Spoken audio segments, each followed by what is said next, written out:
I'm Lynn Sheppard, Director of the Masood Entrepreneurship Centre, and I'd like to welcome you all today. The Masood Entrepreneurship Centre is based in the Alliance Manchester Business School, but our activities are available for students in all schools across the University of Manchester.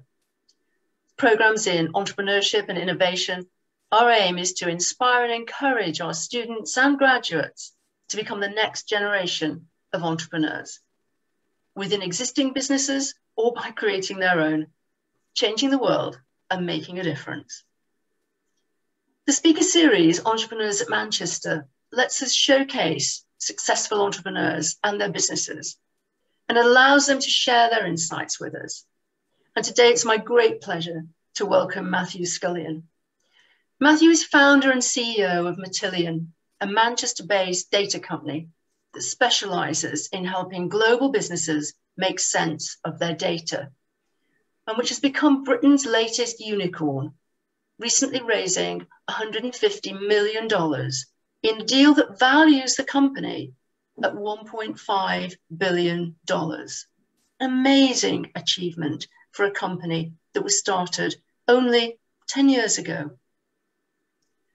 Before starting Matillion in 2011, Matthew worked in commercial IT and software development for 15 years. He actually co-founded his first startup at the age of 18. Matillion is based in Altrincham near Manchester, though Matthew spends around half his time in the US, at their US headquarters, in Denver, in New York, and in the Bay Area, which is at the heart of the enterprise software industry. There will be an opportunity for Matthew to also answer your questions, so please do post them in the chat.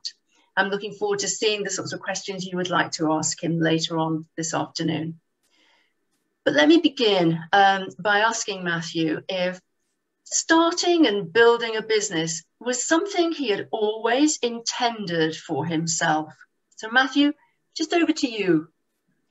Oh, well, Lynn, first of all, thank you so much for having me here today. It's a real honour to be involved in this. And yeah, was starting and building a business something I always intended for myself?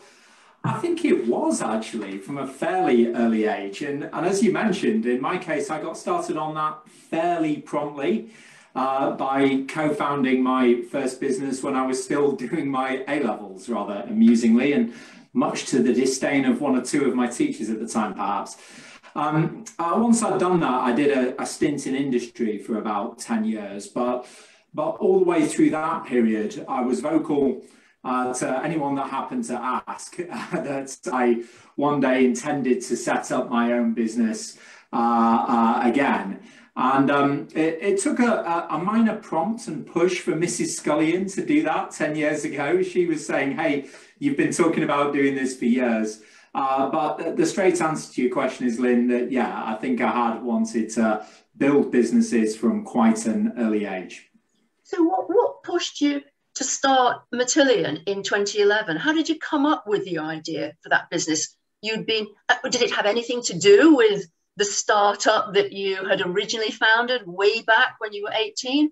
Or was it something that was linked to work that you've been doing during your career?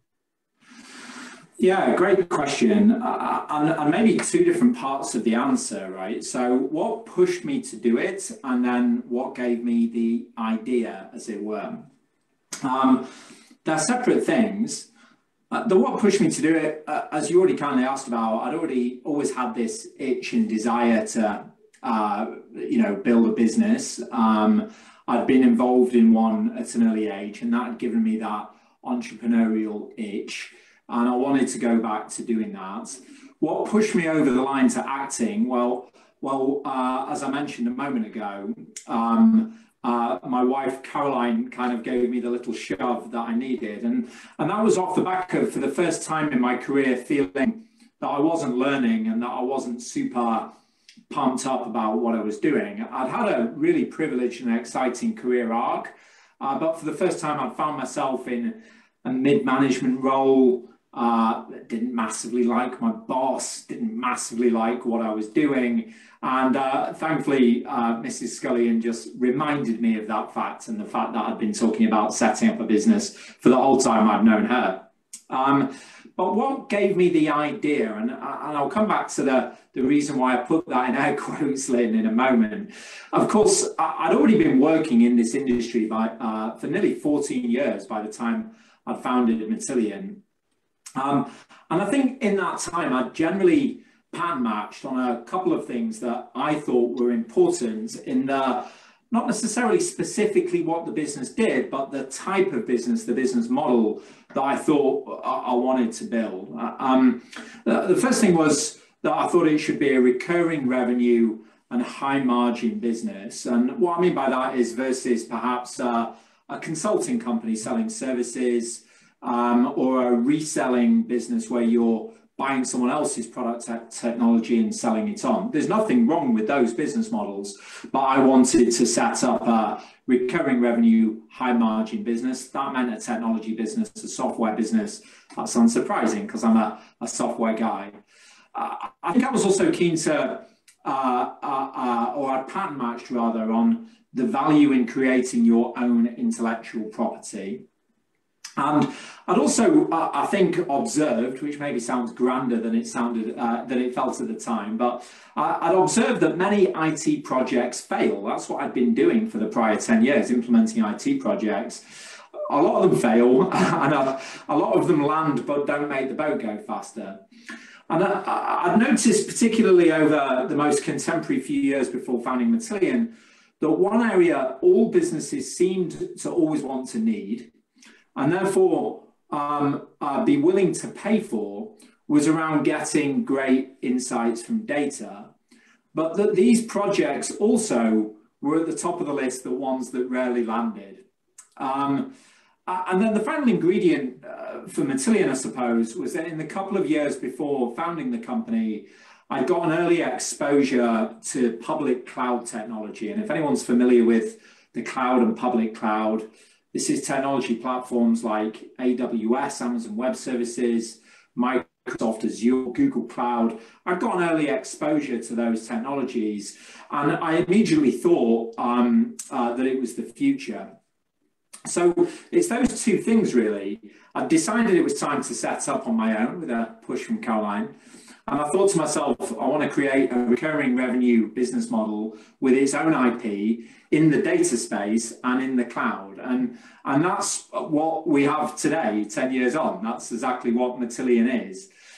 There's two other important things to note, though, I think. And first of all, Matillion doesn't actually do today what it did on day one. We pivoted through 2014-15.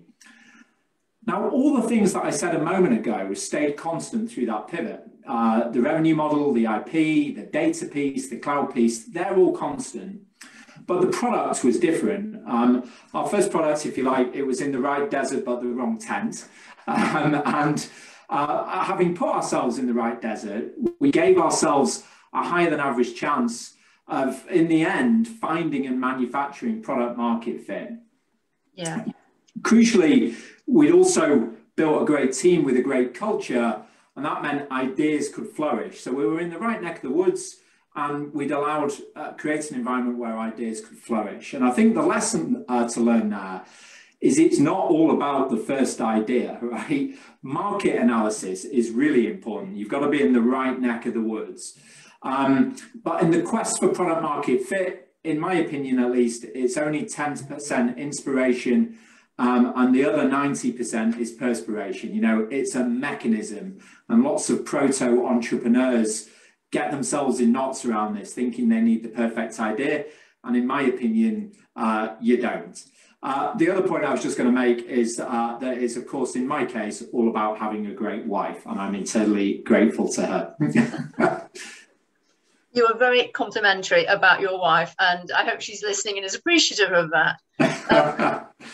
Continually inventing or creating new products seems to have been key to your business and key to your business success. How important is continual innovation to business success more generally? Because we are often trying to inspire, not all of our students or graduates are going to start businesses, certainly not initially. They are going to often go to work for large companies, medium-sized companies, small companies. And it's understanding the importance of innovation for all businesses, I think, is something we try and instill in our students. Is that correct? Is that something we're doing correctly here?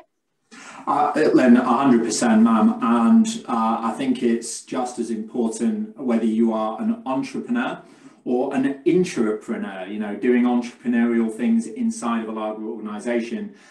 And if you want to be an intrapreneur and you're in a larger organization and you can't be, I would respectfully suggest and advise you're in the wrong larger organization. And so that's maybe a point worth dwelling on for a moment. The world's best companies foster innovation, and that's because it's vitally important, vitally important. I think the pace of innovation is somewhat correlated to growth rate, of course, and you know, just like a cell turning into a fetus, turning into a baby, turning into a person, the growth rate's faster at the beginning. Very large companies don't need to or are able to innovate quite as fast as smaller companies. But innovation is viscerally important, and so much so at Matillion, it's actually enshrined within our values. One of our 6 values is that we innovate and demand quality. And the subline that goes underneath that, Lynn, explains that we recognize that no person, no process, and no product is ever finished.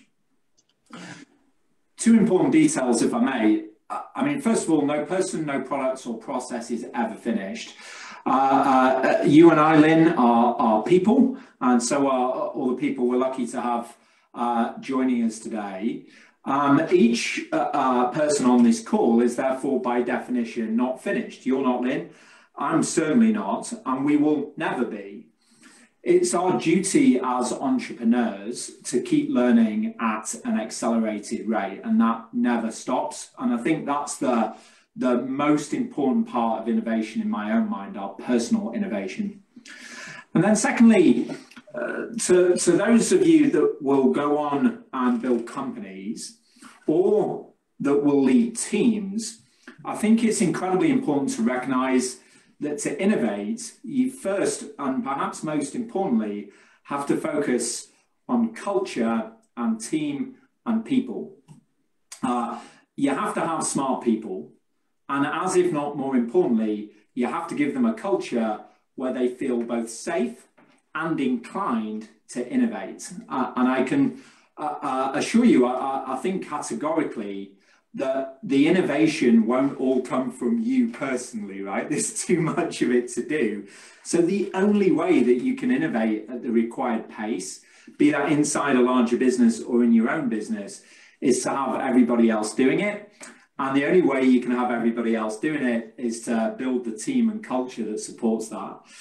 I think we see that in the world's best companies. You know, if you think about Amazon, if you think about Apple, if you think about going back further in time, someone like perhaps GE, these are companies that have made a dent in the universe because they have mastered continual innovation, and they've reinvented and launched new things, and that's baked into the culture of those organizations. Yeah, no, it's a really interesting point, Matthew, because the life cycle of a business is not dissimilar really to the life cycle of us human beings. And the talk is that, you know, you have this kind of, you know, they have this, the birth, the growth, and then you reach maturity. And then there's the kind of the slow death when you become unrequired by the markets, and you then have to reinvent and create another S-shaped curve for your future development. But what a lot of companies try to do is to become almost to not live to that mantra.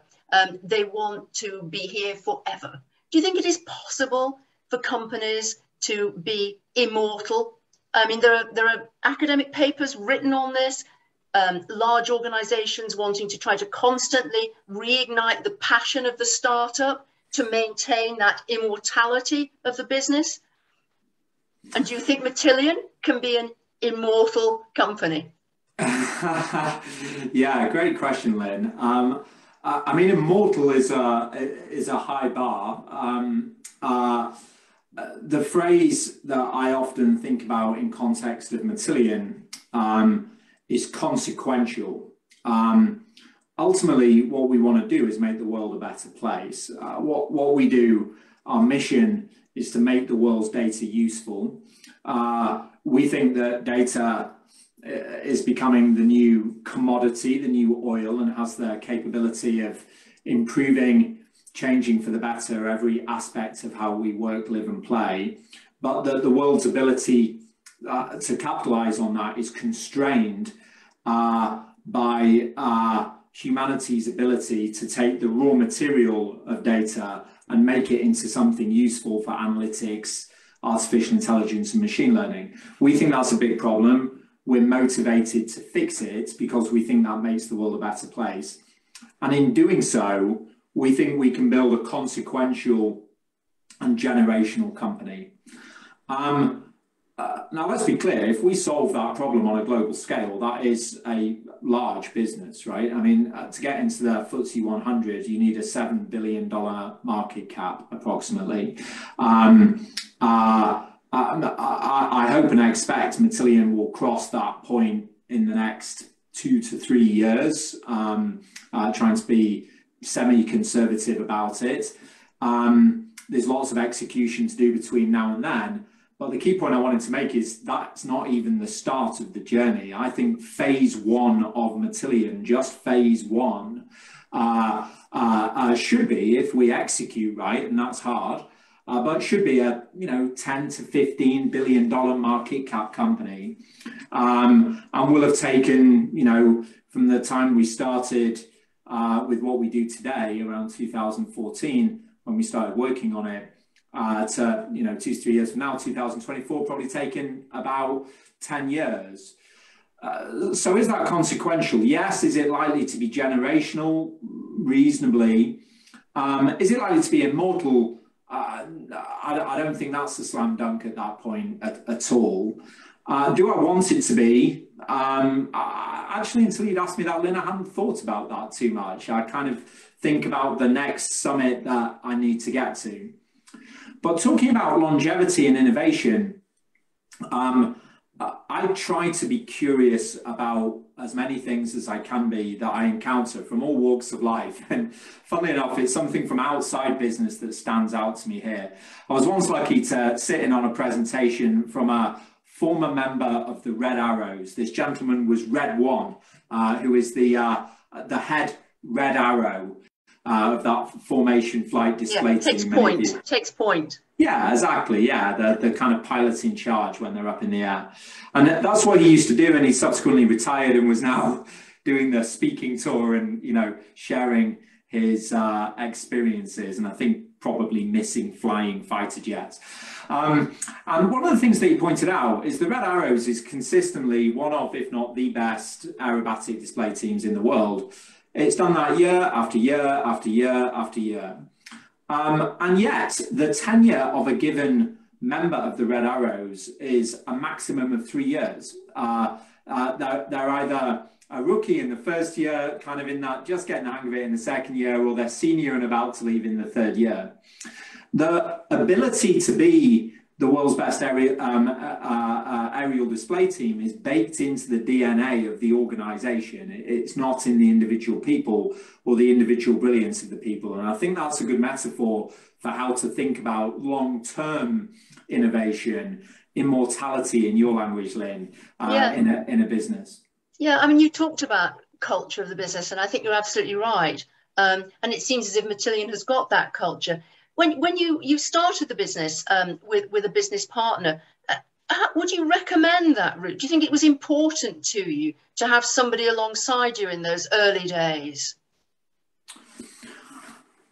I don't think there is one recipe for success here, particularly in the early days. I see lots of successful companies where there are co-founders, lots of successful companies where there's a tripartite group of people that run it for many years.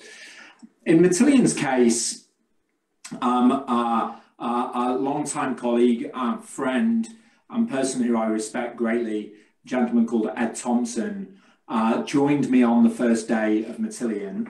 I founded the business, but he was there on the first day with me, so very much a co-founder. And some of that was about realizing from a skills and expertise point of view, what you need for 1 + 1 to = 3. We both had engineering backgrounds, but as I often like to joke now, he had a proper one. I was an engineer, but at best, you know, a 6 out of 10, whereas Ed's, you know, a solid 9.8. And we needed to build software. And so also he and I had a great deal of trust in each other, built up over 10 years prior of working together at a previous gig. So we knew each other well. The risk for Matillion certainly would have been much higher if the first person in the office with me on day one had been someone I didn't know, because Ed and I knew each other very well, knew how to get the best out of each other, and knew what we could do and what we couldn't. We were also capable of having, you know, high trust conversations with each other. One thing I would say, though, is fairly quickly, either instantly on the first day or fairly quickly, you know, the first few quarters or couple of years, it does become clear that I think there can only be one CEO. Everybody else gets to specialize, and there can only be one CEO. Matillion's only ever had one CEO, and that was me, and so that was good because we never had to have that awkward conversation.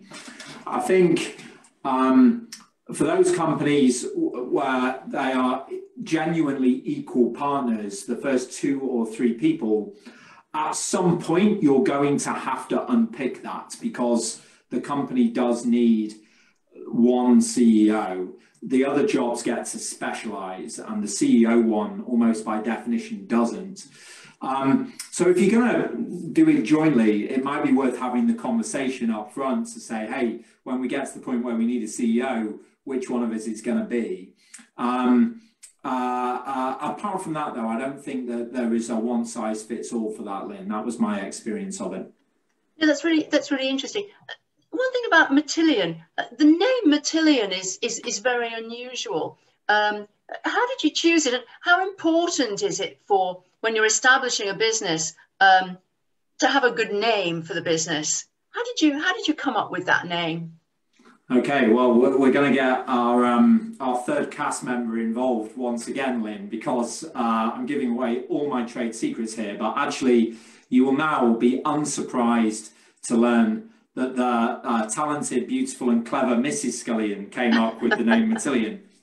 But I think she did it out of frustration because I had been giving it a lot of thought before coming up with that name and since, and I've spent some time thinking about what makes a good company name.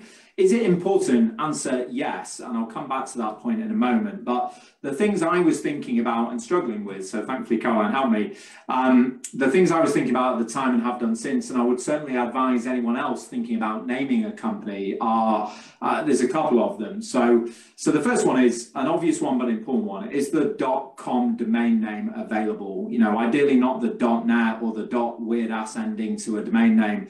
The .com domain name, is that available? It should be. So for whatever name you come up with, tick that box. The second thing is, does the word that you're naming your company mean nothing? And it should. Ideally, you don't want to pick a word that means something. Later, if you get scale, that meaning could have unintended consequences downstream. So the best company names don't really mean anything. The third thing is, like, does it sound of the genre? If you're setting up a retail company, does it sound like a shop? If you're setting up a technology company, does it sound like a technology company? And it kind of should. Sometimes people want to name it something out of Game of Thrones, and that's great because they love Game of Thrones, but unfortunately it doesn't sound like a technology company. The fourth thing to consider is, does it mean anything else? So is there an unintended interpretation of the name? And also in this category, if you Google it, is there a strong page ranking for a word or site that you will forever be competing against. In Matillion's case, I didn't check this, and there is a US rock band called Matillion. And so for like the first 2 or 3 years of Matillion existing, all my customers, when they Googled Matillion, saw Matillion come first. And that told them two things. One is there's a new band they can go and check out. But secondly, I obviously wasn't a big enough company to have a page rank that scored me above a, fairly second tier rock band whose name was spelled differently. So try and have a think about that. And then the last 2 points are, will it ever go out of date? The key thing here is don't write what you do in the company name. So I half got this right. I called the company Matillion, but on the logo, I wrote Matillion Business Intelligence, which is what we did in the early days. And then we stopped doing business intelligence and started doing data integration software, and I had to change the logo. I kind of forgot my own rules there. So try not to write what you do in the company name because you might not always do it.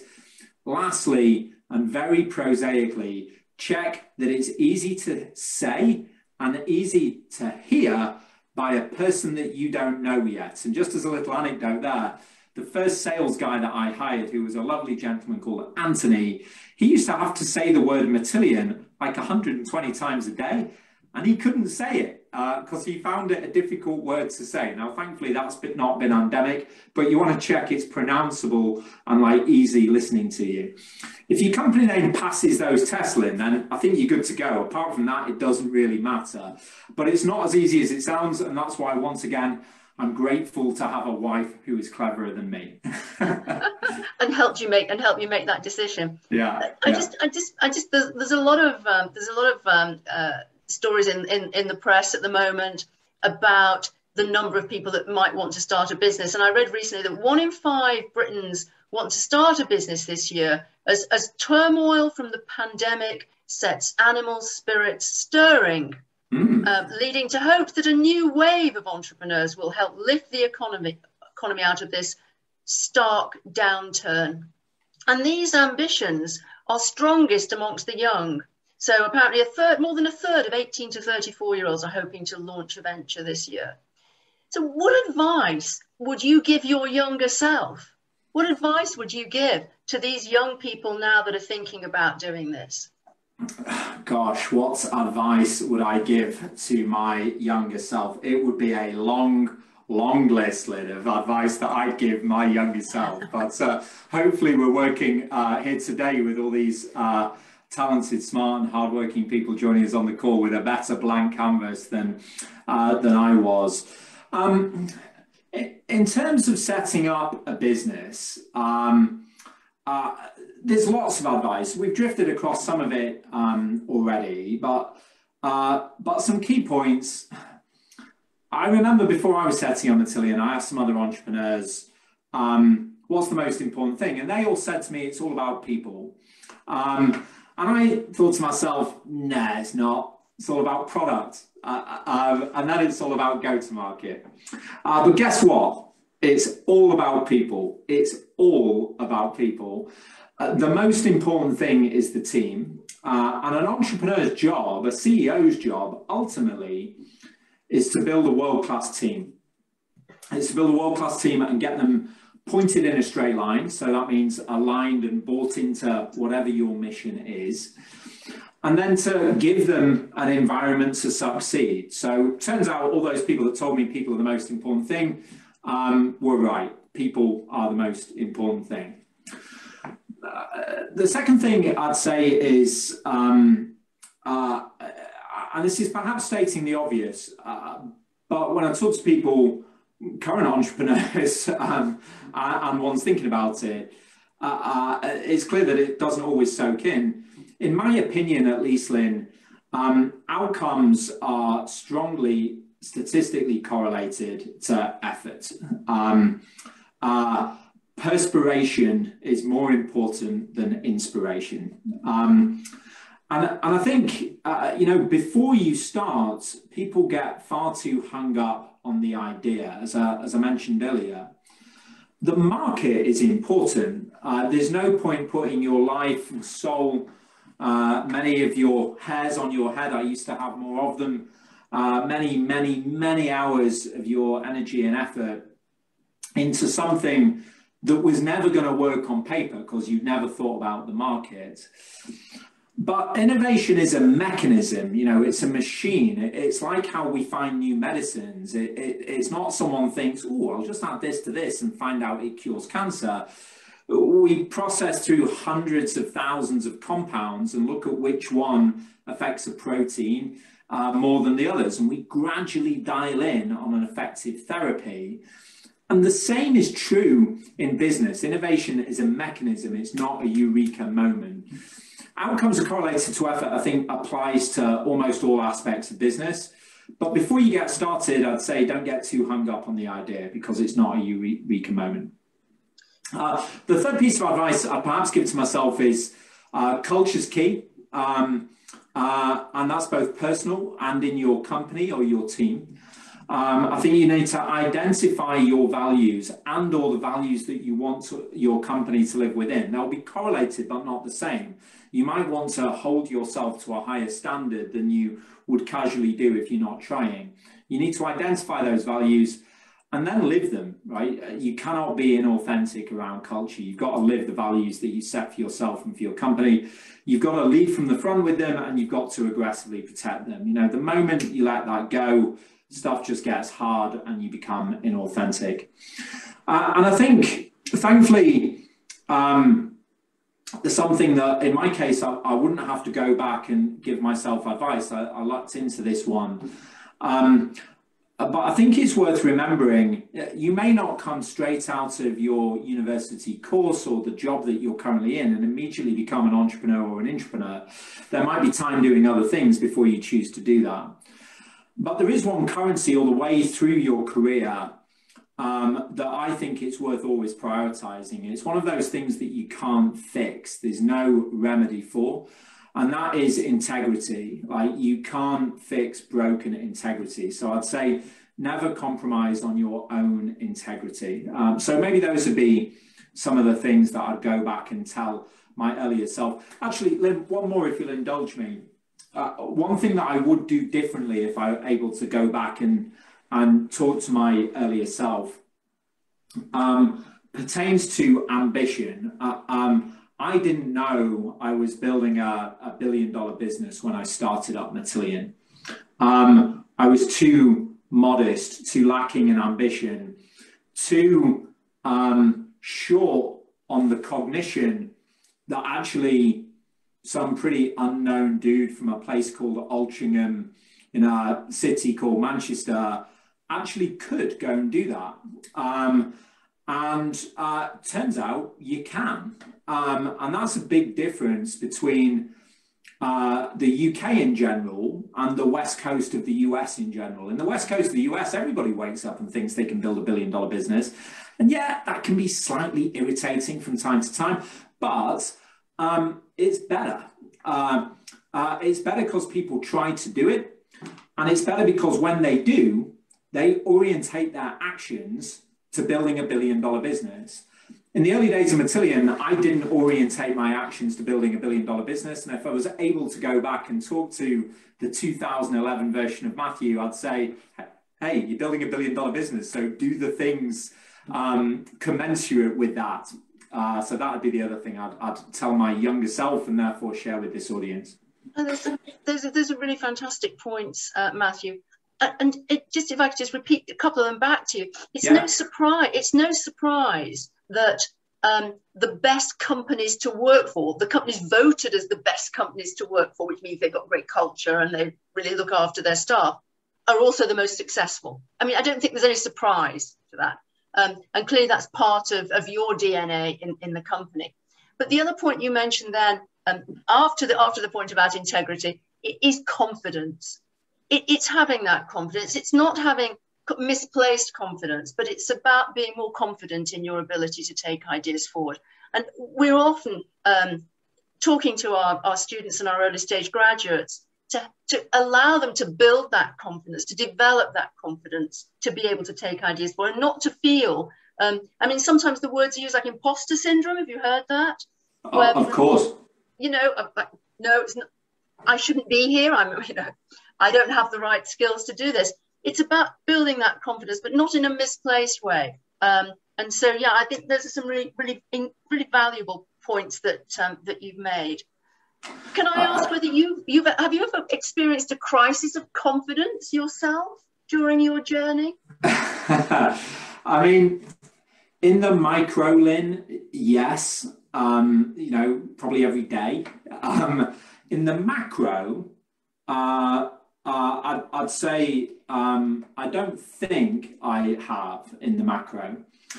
In the micro, every day, you're wondering if you're the best CEO for the company. And if you're not, by the way, you probably should be. You're asking yourself, am I doing the best and right things? There's a little bit of you asking, am I going to get found out? Are they going to replace me with a proper grown-up CEO? And it's worth remembering, there's no CEO school, right? If you want to be an accountant, life's great. Go work hard at college, get your exams. You're an accountant. It's binary. The moment before you're not, the moment after you are. That's not the same with an entrepreneur and a CEO. So almost by definition, you are faking it until you make it.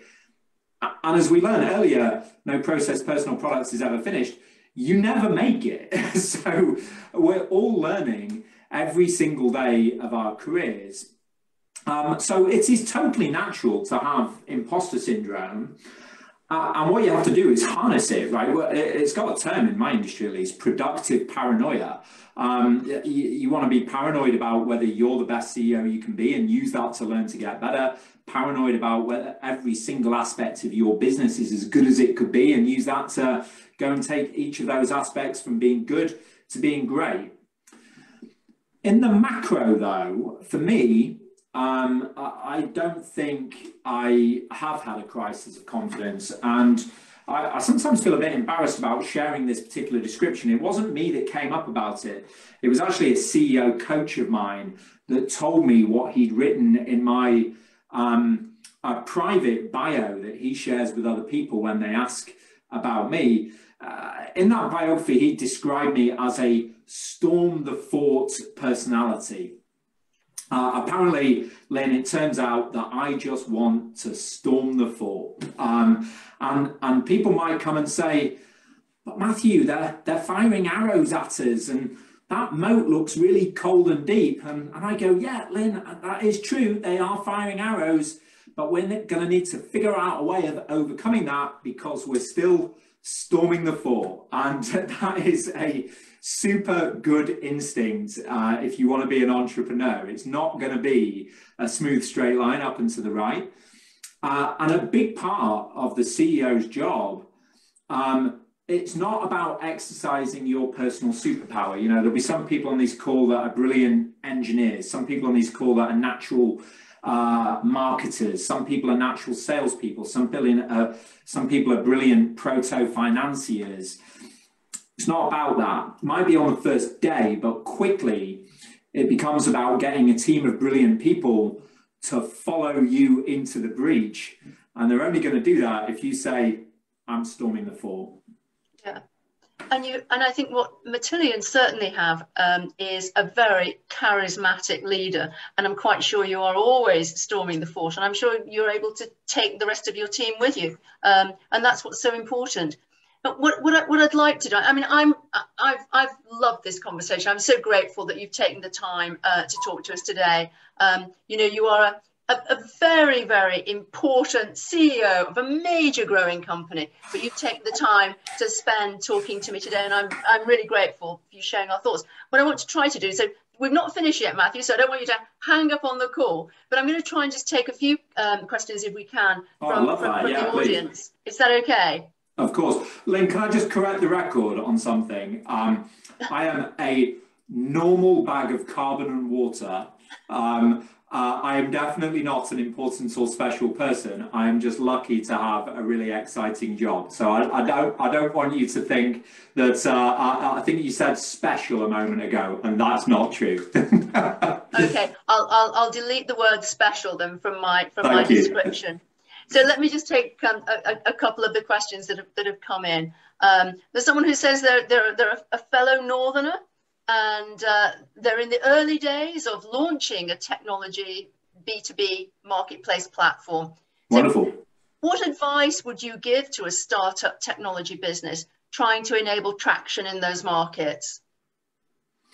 Hey, I think that's a wonderful question, and greetings to my fellow Northerner. The anvil of the Industrial Revolution, of course, the northwest of the UK, and so you're in the company of good ancestors in building your business. What advice would I give? If you're building a B2B marketplace business, I don't know the sector. B2B tends to not always mean large global markets. That's why we can create such value in our businesses, because we can sell it to everybody in the world and because companies spend a lot of money on technology. That probably means at some point you might consider fueling that business with capital, venture capital or other forms. And so it might be worth reflecting on in that first VC pitch that you do. I'm not saying go off and start thinking about VC. You need to think about your business. But what I'm trying to share here is, what will a venture capitalist be thinking about? And I think that's a valid question to dwell on, because venture capitalists see thousands of people like you and only say yes to a small percentage of them. The things they're looking for are, is this a large market? Is this a large enough market to build a venture scale return on? It doesn't have to be applicable to every company in the world, but you need to be able to create 100 million of revenue doing it realistically. And you're probably not going to own 100% of the market. So there probably needs to be, you know, at least $1 billion of total addressable market over the next 5 to 10 years. So think about that, because if you're going to spend all that energy, like, you may as well do it on something that you can build a venture scale return on. Is there a market? That's the first question any VC would think about as they evaluate your business.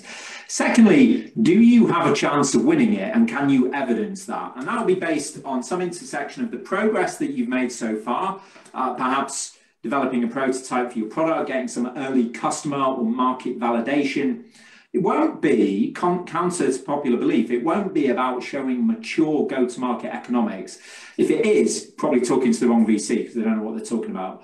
But it'll be about some sort of reassurance that, you know, you've got a chance of winning this thing, right? You've built a prototype, you've shown it to some customers, 2 or 3 of them like it, they've said wonderful things, and they're legitimate customers. And the third thing is about you and your team. Because actually that's the biggest indicator of whether it's going to work out or not. I could use the team we built at Matillion to build data middleware software in pursuit of our mission to make the world's data useful. I'm pretty sure I could use my team to run an F1 team, paint sheds, invade a small country, because they're an amazing team. And actually in the early days of the business, the biggest indicator, the biggest thing you can hang on to say, like, has this got a better than average chance of working out, is that team. So if you think about those 3 things, market, some confidence you've got a chance of taking a material chunk of it, and team, you can then work back to think about what you should be focusing on now. And hopefully that's some useful advice as you go through these early days. Lastly, I'll just comment, you've already done the hardest bit, right? You've already decided to do it. So go storm the fort. Go storm the fort, absolutely. There's another question, and again, it brings us into another interesting area around people again. One question is, how did you find your CEO coach? And probably alongside that, you know, how important is it to have a mentor? Or are networks more important than a mentor? Oh, well, Lynn, we now know, ma'am, why you've gotten to your position in life, because I think the real trick is how you ended that question, making sure it's a network or panel. So let's take that one by one. How do you do it? How important is it, individual or panel? So how do you do it? Here's my advice. Be nice. Be a nice person.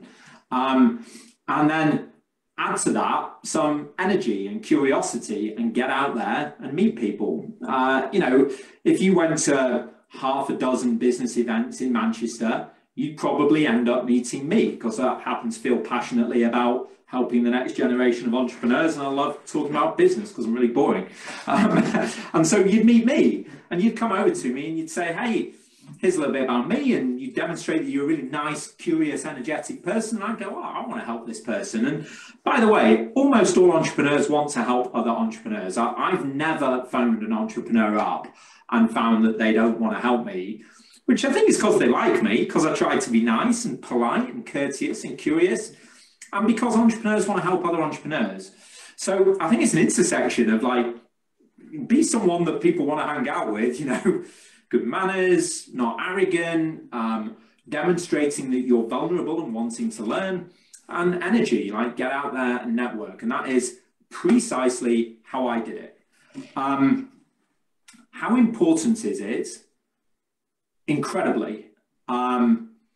Matillion's first value is confidence without arrogance. We have to be confident because we're trying to do something difficult. It's a rare thing that we're trying to do. And as a self-indulgent aside, I will point out less people have been to space. More people have been to space than have built $1.5 billion valuation companies from a standing start. That's just a stat I occasionally use to remind my team about what a great company they're building. That's because it's quite difficult. So you've got to be confident that you're going to do it. You've got to want to storm the fort. But confidence without arrogance, we're never arrogant about that. Arrogance is not only highly unattractive as a character trait, in my opinion, but it closes your eyes to the fact that you need to learn. Remember, no person, process, or product was ever finished. Most important of those, person, you need to learn. The only way you can learn is from other people, right? There's no CEO school. You've got to go and learn it from other people. So getting coaching, advice, feedback as well. Feedback is a slightly different thing. That's how am I doing? People need exposure to that, and you need to give them the trust that they can give you that feedback. But feedback and advice are golden. You absolutely need to do it. Like, how long would it take you to build a car if you had to invent the wheel first? A long time. The last point was individual or panel. The answer is panel, right? And but like, walk before you run. Go and get one first, and then go and get two, go and get three. And they don't all have to be posh CEO coaches. Most of the most valuable advice I get is just from people that I know and that like me, because I've been nice to them and I try to be helpful back. And, you know, entrepreneurs want to help entrepreneurs. But the reason it's so important to have a panel is because if you only have one person, you'll do what they say. But there's only one person in the world that cares as much about your business as you do. Well, it's you. That sentence wasn't grammatically perfect, but you know what I mean. You're the only person that has all the data, that spends 12, 14 hours a day thinking about your business. So you're the person that has to make decisions. What advisors can do is furnish you with experience and options and playbooks that you, crucially, can then synthesize into what you need to do. So there's actually quite a lot of risk in slavishly doing what an advisor tells you to do, because they're not as close to the business as you are.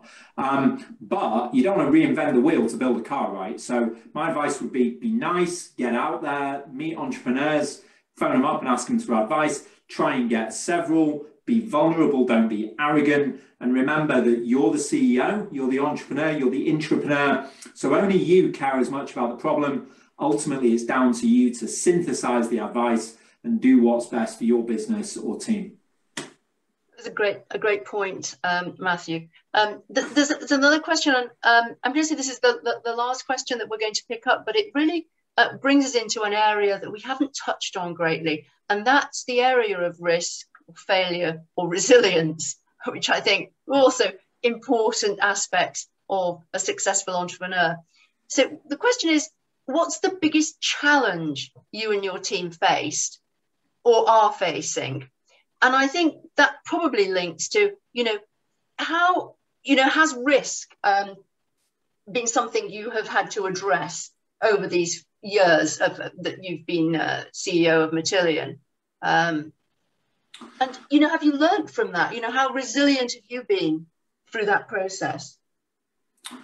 Oh, there's a lot of depth to that question, and with an eye on the clock, I probably shouldn't indulge in absolutely all of it, Lynn. But biggest challenge, risk, and I'm sorry, what was the last part of the question again? it's about being resilient. It's Resilience, about being able to deal with that, because at the end of the day, failure happens everywhere. We all make mistakes, that things don't go quite according to plan. But it's making sure that you understand early enough to be able to stop doing whatever it was you were doing that's not working. I mean, some mistakes real quickly. Making mistakes isn't a problem. You asked me earlier, like, what would I tell the younger me, me about to set Matillion out? Well, I can't, right? And I can't do that. I mean, what I'd probably tell the younger me is next week's lottery numbers, right? and then to put all the winnings on Amazon stock. But I can't do that. But it's okay. Making mistakes is natural and fine and 100% slam dunk inevitable, probably every day. And in fact, it's got a name, right? It's called learning. Mistakes is learning. And so going back to the beginning of your question though, risk. I mean, yeah, if you want like a risk-free, calm, well-paid life, don't be an entrepreneur, right? I'd have to check. I'm pretty sure the dictionary definition of entrepreneurialism has got the word risk in block caps in the middle of it, right? It's sort of baked in. And yeah, there were long, lean periods in my life. I had a well-paid, easy job that I had mastery of. I was about to start a family by way of IVF, which is an expensive thing to do and also emotionally draining. And yet I decided to leave that well-paid job and set up Matillion. And I was then, very broke for a number of years. We remortgaged the house a couple of times. We ran up all the credit cards to their max limits.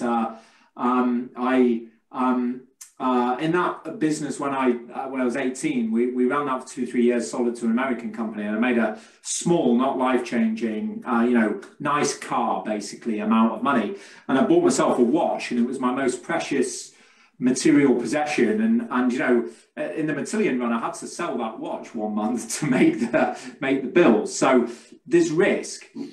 I think that people that very commonly people approach risk perhaps with the wrong optics.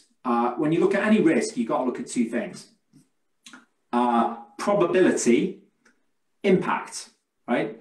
People get hung up on probability. How likely is this to go wrong? Answer: extremely likely, right? It's a 0.00006% chance of going from startup to unicorn status, right?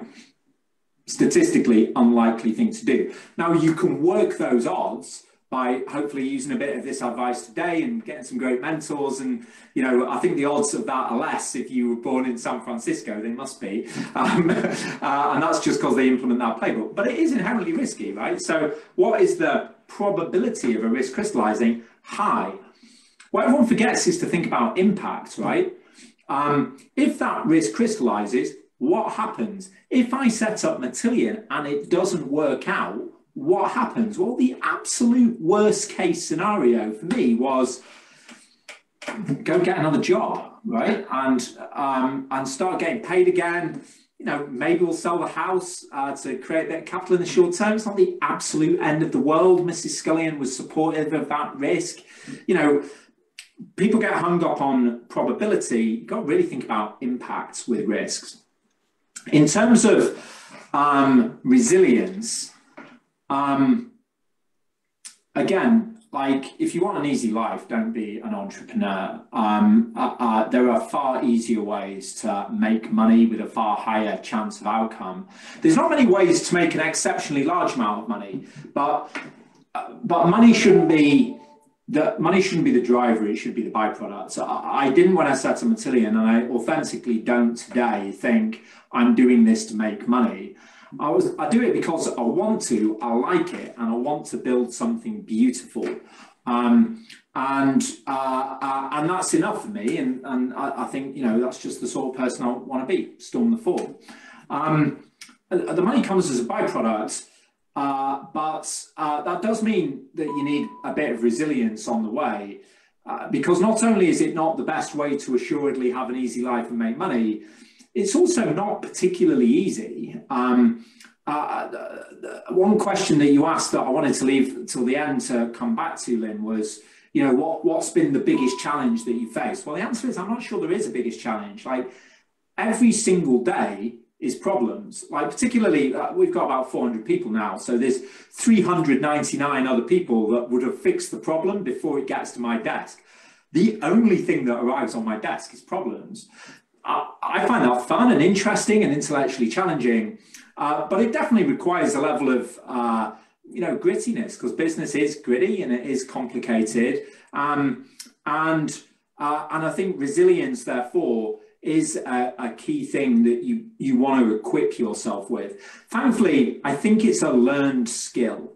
I think resilience is a learned skill, and there's many other ways you can learn it. You know, if you can hike to the top of the mountain, if you can paddle out into the surf on a stormy day, if you've had, you know, I think in my case it was some family background. I had some challenging family situations as I grew up, particularly through my teens. You know, so business stuff doesn't seem that bad compared to that other stuff. But resilience is important. That was a very long answer, man. So I'll pause now. Well, I've really been so grateful of all your answers. They've been so inspirational. And I think, you know, you just capture some of the main points that we've covered. I mean, you know, the importance of innovation, you know, the absolute, you know, criticality of innovation for all businesses, the ability to adapt and be open to new opportunities. I think fundamentally the importance of people and teams. You know, ideas go nowhere without people to make them happen. Collaboration, working with others. Risk and failure is an interesting topic to look at and to think about. And you're right, it's about not looking at it in the terms of risk and failure, but looking at it, turning it round really, and turning it the other way around. And I think you were absolutely right to refer to, you know, think about what impact would that have? You know, what's the worst thing that could happen? What's the absolute worst thing that can happen if this all falls apart? Well, just go and get a proper job or do it again. And on the micro, you know, mistakes are just another name for learning, right? And you're going to make them every single day, and that's okay. Absolutely. And you know, about being curious and being somebody who, you know, individuals, you know, want to spend time with, you know, being energetic and enthusiastic. It's, you know, that phrase, making sure you see the glass being half full rather than half empty, you know, having that positive attitude as well. Matthew, I've loved this chat that we've had today. Thank you very much for the questions that have come in from the audience. Thank you, Matthew, for sharing your thoughts with us. Incredibly inspiring. And I think just towards the end when you were talking, it's not just about making money. It's about doing something you enjoy doing with a team of people that also enjoy doing, and making the world a better place. And it doesn't matter whether you're doing it as part of a unicorn or part of a social enterprise, or trying to solve some of the simple problems in your own small corner of the globe, wherever that might be. But hopefully the audience will connect with us here at the Masood Entrepreneurship Centre. Please go to our website, look out for other events we're planning. We have a range of programs to encourage you to become more entrepreneurial, regardless of where your career is going to take you. And if you already have a venture in mind, then look out for Venture Further, which is a competition we run in semester 2. We give over £75,000 of prize money across 5 different categories. It's a signature startup business competition. And so, you know, it really is about encouraging the next generation to take ideas forward. Like us on Facebook, follow us on Twitter, and we hope to see you again at our future events. So if I could just say now, Matthew, once again, thank you so much for your time today. I thoroughly enjoyed talking to you, and I wish you all the best for both yourself, your family, and your company going forward. So thank you and good night. Thank you, Lynn. Really appreciate being involved.